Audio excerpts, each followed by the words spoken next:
NEET தேர்வு இல்லாத மருத்துவத்துறை சார்ந்த படிப்புகளுக்கு Vinayaka mission school of allied health sciences, Chennai, Salem, Pondicherry. Puducherry சட்டமன்ற தேர்தல் தொடர்பா முதலமைச்சர் மு.க.ஸ்டாலின் ஆழ்வார்பேட்டை இல்லத்துல ஒரு ஆலோசனையை மேற்கொண்டு வருகிறார். புதுச்சேரி மாநில திமுக பொறுப்பாளர் ஜெகத்ரட்சகன் எம்பி, புதுச்சேரியின் எதிர்க்கட்சி தலைவர், திமுக நிர்வாகி சிவா இந்த ஆலோசனையில பங்கேற்றிருக்கிறாங்க. அதே மாதிரி காங்கிரசினுடைய முன்னாள் மத்திய நிதியமைச்சர் ப. சிதம்பரமும் இந்த முதலமைச்சரை சந்தித்ததாக ஒரு தகவல் கிடைக்கப்பட்டிருக்கு. புதுச்சேரியை பொறுத்த வரைக்கும் திமுக காங்கிரஸ் கூட்டணி இடையே தொகுதி பங்கீடு தேர்தல தொடர் தாமதம் நீடிக்கிறத பார்க்க முடிகிறது. நாளைக்கு ஒரு நாள் தான் இருக்கு. நாளைய தினம் வேட்பு மனு தாக்கல் செய்யறதுக்கு புதுச்சேரியில இறுதி நாள். ஆனா இப்போ வரைக்கும் திமுக காங்கிரஸ் கூட்டணியில யாருக்கு எத்தனை தொகுதி அப்படிங்கிற உடன்பாடு எட்டப்படல. காங்கிரஸ் கட்சியை பொறுத்த வரைக்கும் 20 தொகுதியில நாங்க போட்டியிட போறோம், அதுக்கான இடத்தை தரணும்னு கேட்கிறாங்க. திமுகவை பொறுத்த வரைக்கும் 14 முதல் 15 இடங்களை பாண்டிச்சேரியில எதிர்பார்க்கிறாங்க.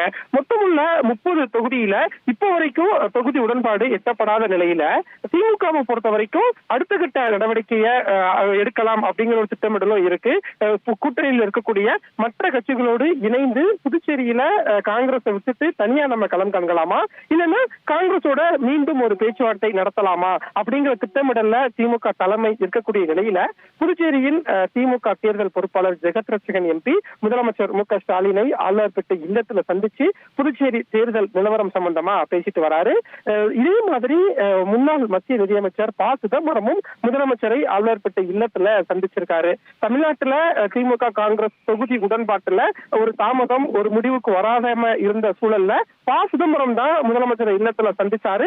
அந்த சந்திப்புக்கு பிறகுதான் தமிழ்நாட்டுல திமுக காங்கிரஸ் கூட்டணிக்கிடையே ஒரு சுமூக உடன்பாடு எட்டப்பட்டது. அதே மாதிரி இப்ப புதுச்சேரியிலையும் திமுக காங்கிரஸ் கூட்டணியில ஒரு இழுபறி நீடிக்கக்கூடிய நிலையில முன்னாள் மத்திய நிதியமைச்சர் ப. சிதம்பரம் முதலமைச்சரை நேரில் சந்திக்கக்கூடிய நிலையில இந்த சந்திப்புக்கு பிறகு புதுச்சேரியில திமுக காங்கிரஸ் கூட்டணிக்கு இடையே ஒரு சுமூக உடன்பாடு எட்டப்படுமா, அங்கு தொகுதி நிலவரம், தொகுதி பங்கீடு எல்லாம் எப்படி பயனாக போகுது அப்படிங்கிற எதிர்பார்ப்பு தான் இருக்கு.